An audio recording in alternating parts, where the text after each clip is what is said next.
Hello दोस्तों, स्वागत है आप सबका आपके अपने YouTube चैनल अपनी संस्कृति में। लक्ष्मण की पत्नी उर्मिला की यह कथा आपने कभी नहीं सुनी होगी। अगर आप सुनना चाहते हो तो प्लीज़ मेरे चैनल को कर लीजिए सब्सक्राइब, और अगर वीडियो अच्छी लगे तो वीडियो को भी लाइक करना मत भूलना। श्री रामायण को आज तक हमने अपने और इस समाज ने श्री राम के दृष्टिकोण से देखा है। लक्ष्मण को देखा, देवी सीता को जाना, हनुमान की भक्ति भाव को जाना, रावण के ज्ञान को पहचाना, लेकिन कभी यह नहीं ध्यान दिया कि रामायण में अगर कोई सबसे अधिक उपेक्षित और अनदेखा पात्र था तो वो थी लक्ष्मण की पत्नी और जनक नंदिनी सीता की अनुजा उर्मिला। जब राम सीता वनवास को जाने लगे तो बड़े आग्रह पर लक्ष्मण को भी साथ जाने की आज्ञा हुई, तो पत्नी उर्मिला ने भी उनके साथ जाने का प्रस्ताव रखा, परंतु लक्ष्मण ने यह कहकर मना कर दिया कि अयोध्या के राज्य को और माताओं को उनकी आवश्यकता है। असीम पवित्रता थी उर्मिला के उस नव यौवन कंधों पर इतना बड़ा दायित्व डालकर और लक्ष्मण चले गए। वह पल, वह जीवन सरिता जो कोई भी नववधु अपने पति के साथ गुजारती है, वह उर्मिला के नसीब में नहीं लिखी गई थी।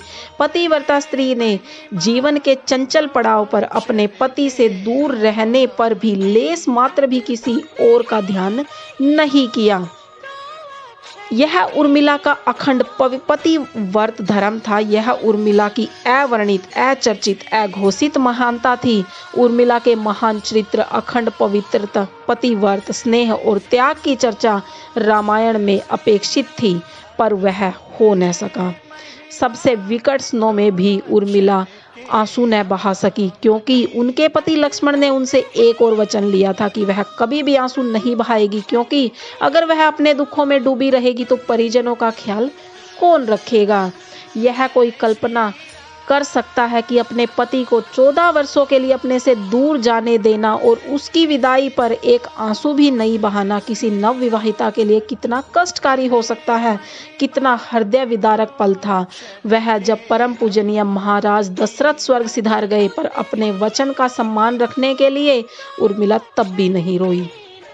पति के लिए पिता को किया इनकार। महाराज जनक अपनी पुत्री को मायके अर्थात मिथिला ले जाना चाहते थे, ताकि माँ और सखियों के साथ उर्मिला को पति का वियोग और दुख कुछ कम हो सके, परंतु उर्मिला ने मिथिला जाने से भी इनकार कर दिया, यह कहते हुए कि अब पति के परिजनों के साथ रहना और दुख में उनका साथ न छोड़ना ही उसका धर्म है।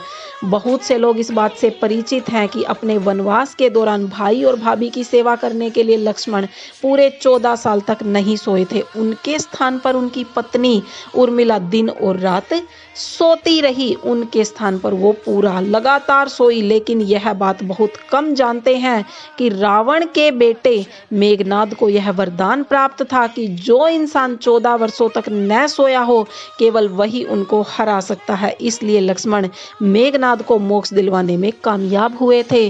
रावण के अंत और 14 वर्ष के वनवास के पश्चात जब राम, सीता और लक्ष्मण वापस अयोध्या लौटे, तब वहां राम के राज तिलक के समय लक्ष्मण जोर जोर से हंसने लगे। सभी को यह बात बेहद आश्चर्यजनक लगी कि क्या लक्ष्मण किसी का मजाक उड़ा रहे हैं। जब लक्ष्मण ने इस हंसी का कारण पूछा तो उन्होंने जो जवाब दिया कि ताउम्र उन्होंने इसी घड़ी का इंतजार किया है, लेकिन अब जब वह घड़ी आई है तो उन्हें निद्रा देवी को दिया गया वचन पूरा करना होगा।